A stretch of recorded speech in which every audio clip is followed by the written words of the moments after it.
That ideal location is the Indian fever.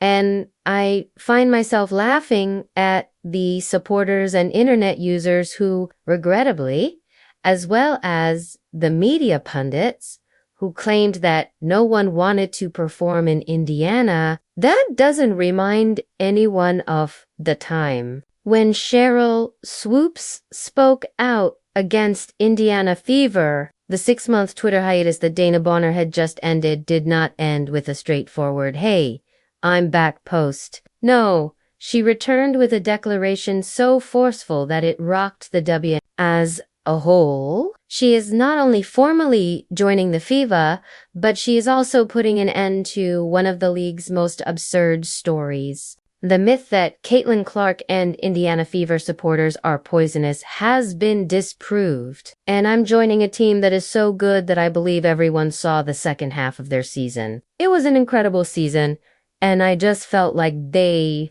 had a dynamic core. And I just wanted to be another piece of the puzzle that they had. Hopefully, I can impart my leadership and knowledge to these young players so that they can carry on when I retire. This is the squad that no one wants to play for, the one that players are apparently avoiding. You might be asking yourself, Brittney Griner, however, is not falling for such bullshit. After witnessing Sheryl Swoopes' irrational criticism, the never-ending social media arguments, and the cliched talking points that have been going around since Caitlin Clark joined the league, Bonner felt it was time to put an end to it all and correct the record. Sheryl Swoopes is also missing. An APB was obtained for Sheryl Swoopes. If you see Sheryl Swoopes. She spoke extensively a few months ago about the Indiana Fever's locker room atmosphere and how many wanted to leave rather than play there. Dana Bonner shocked the WNBA the instant she wore an Indiana Fever jersey. It's clear why she's not only here to play, she's here to lead with the sole purpose of making the Fever a serious contender for a title. However, despite the enthusiasm surrounding her signing, Caitlin Clark's name keeps popping up in every conversation. There's always a gleam in Bonner's eyes when she talks about her new team and the rookie star who is already making headlines this league season. I believe she puts the right people in the proper circumstances to help them succeed. That's very great. And I'm hoping that I can help her gain a little more leadership, experience, and knowledge so that she can better grasp this league. As I mentioned before, when the playoffs arrive, you'll be, why did this interview have such an impact? You ask? It's easy. WNBA veterans rarely give newcomers this type of recognition. First-year players are supposed to establish themselves, earn a spot, and possibly even receive a shout-out from a great. But Dana Bonner was gushing about Caitlin Clark. It says volumes about her court vision, her ability to change the game, and the simple joy of playing with her. Bonner has competed against Hall of Famers, won titles, and played with legends. You can tell she sees something developing in Indiana when she thinks a young player is unique. For starters, the core they have here just felt like the appropriate match, and I want to be another piece of the puzzle. My kids live right up the road, and I've spent a lot of time away from them. Take us to the next level in the playoffs by bringing enthusiasm and experience. Let's obtain one item. Straight basketball was not the only factor in Bonner's desire to join the Fever. It's totally reasonable that getting closer to her kids was a major motivation. But let's not act like that was the only one. Upon observing Indiana's youthful core, Clark, Bonner, Boston's Aaliyah Mitchell, Kelsey, something that Lexi Holsey witnessed was indisputable. Hunger, guts, and a team prepared to succeed are just as important as talent. She was inspired by the Fever's unwavering perseverance during their playoff run the previous season and wanted to be a part of that experience. We seem like a hungry bunch, and I can't wait to get out there with everyone and see the final roster because I'm sure there will be more free agency developments. I'm currently waiting, but I have training camp scheduled for April 27th. I can't wait to go out there, set our goals, and get to work. Dana Boner, who owns the WNBA record for the most playoff minutes and games played, is a good example of someone who knows what it takes to succeed in the postseason. She has overcome elimination games, won awards, and performed well under pressure. When a player of her caliber decides to join a team, it's not an impulsive choice.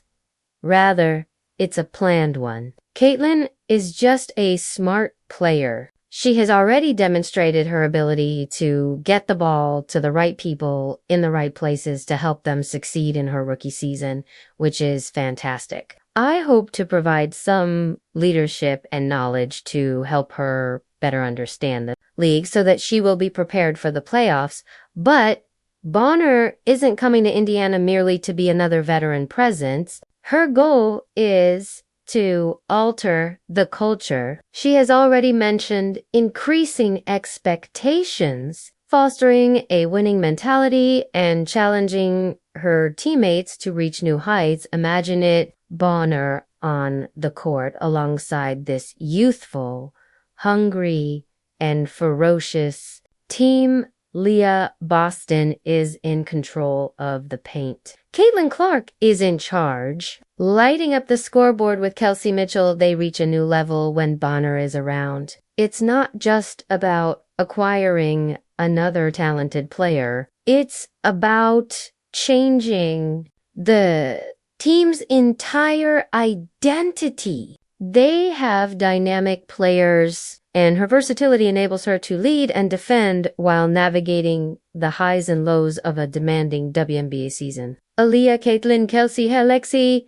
why not add to their excellent core if you want to assist us advance in the playoffs? I played against them in the first round last season, and I was thrilled by how they battled back. They didn't give up easily. ISK.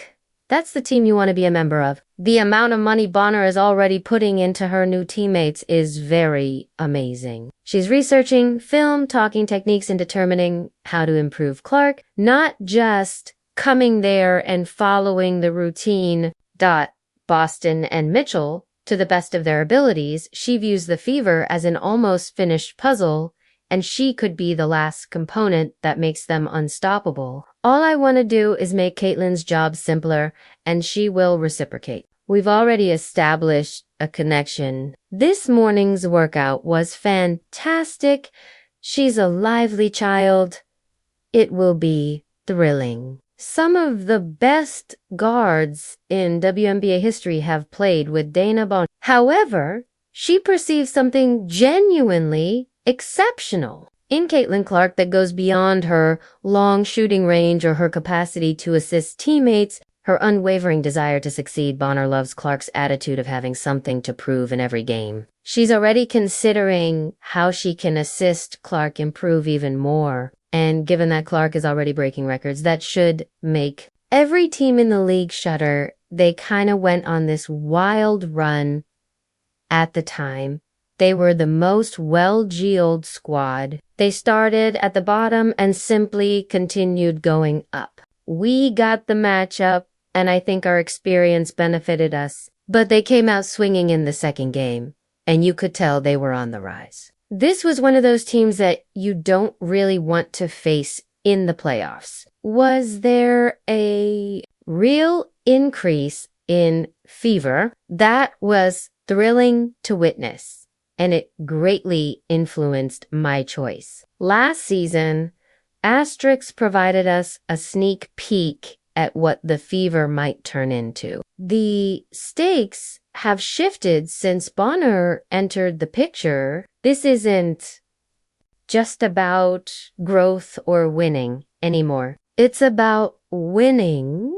Bonner knows what it takes to assemble a championship team, and she's sharing that expertise with Indiana's youthful, eager roster. Although I genuinely helped them a lot last year, I hope to provide leadership. They now realize that the playoffs are an entirely different game. Being ready is a different matter than making a tits. You're up against a seasoned squad.